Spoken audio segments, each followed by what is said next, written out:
Ce début d'année est évidemment dominé par la mise en place des politiques du président Trump. Les mesures protectionnistes notamment sont venues perturber l'horizon économique et affecter les marchés. Devant la hausse historique des droits de douane annoncés par les États-Unis, les prévisions de croissance pour l'ensemble de l'économie mondiale en 2025 ont été drastiquement revues à la baisse, en particulier avec des forts risques de récession aux États-Unis. L'inflation américaine a aussi été révisée à la hausse. Depuis, le gouvernement américain a entamé une retraite chaotique sur le niveau des tarifs qu'il voulait imposer. Des négociations sont en cours. Le plus probable est que les tarifs seront bien plus faibles que ceux annoncés initialement. Néanmoins, d'après nous, les droits de douane qui seront finalement imposés seront historiquement élevés. Bien que le scénario du pire soit évité, la croissance mondiale sera négativement affectée, sans compter l'impact négatif sur l'activité des contraintes sur l'immigration outre-Atlantique. Compensant en partie ces effets négatifs sur l'activité, les banques centrales devraient poursuivre l'assouplissement monétaire commencé l'année dernière.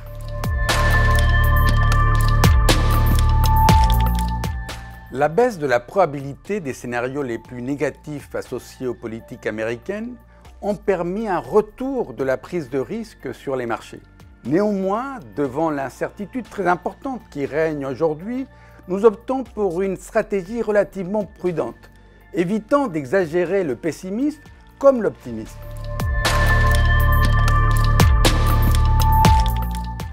Nous restons neutres sur les obligations d'État. Nous profitons encore du portage sur les parties courtes de la courbe des taux et de la capacité de protection offerte par la classe d'actifs en cas de mauvaises nouvelles sur les perspectives économiques, devant le fort degré d'incertitude actuel. Nous optons sur une position plus positive sur le crédit européen. Nous privilégions toujours les obligations de qualité, restons donc bien exposés à l'investissement grade.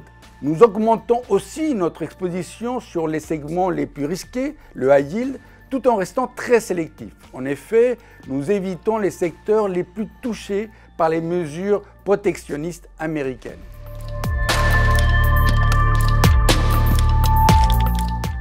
Sur les actions, tout en comprenant le sentiment de soulagement qu'a provoqué l'assouplissement de la position américaine sur les tarifs douaniers, nous restons très prudents, notamment sur les actions américaines. Il nous semble que les marchés minimisent les impacts négatifs des politiques protectionnistes sur le résultat des entreprises. En particulier, en dépit des nombreuses interrogations qui persistent aujourd'hui, les valorisations sont revenues à des niveaux très exigeants.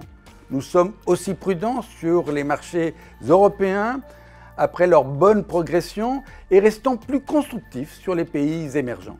Notre message général devant la grande incertitude sur l'avenir est le besoin de procéder avec une grande agilité dans l'allocation d'actifs. Ceci est primordial afin de naviguer dans cet environnement susceptible de connaître des changements abrupts, notamment du fait des décisions des autorités américaines.